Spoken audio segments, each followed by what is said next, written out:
अजणा महिला मृतदेह उद्धार पांडी अधिकारी महानता अजणा मृतदेह को निजे उठाई व्यवच्छेद नेले हॉस्पिटल। बालेश्वर जिला बस्ता थाना अंतर्गत राजघाट ब्रिज निकट बारुणी पड़ियारू अजणा महिला मृतदेह उद्धार। आत्महत्या ना हत्याकांड कारण अस्पष्ट थिबा बेले घटनास्थल रे बस्ता पुलिस पहुंची तदंत जारी रखिछि।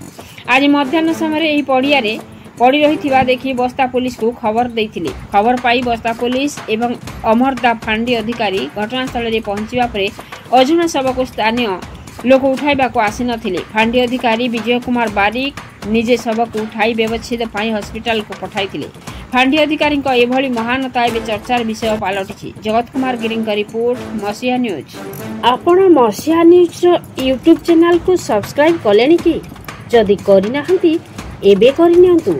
एहा सह मसीहा न्यूज रो फेसबुक पेज को और ट्विटर को फॉलो करंतु। ता सह मसीहा न्यूज रो ऐप आसी गलानी। निज मोबाइल रो प्ले स्टोर रो डाउनलोड करनियंतु। जय जगन्नाथ।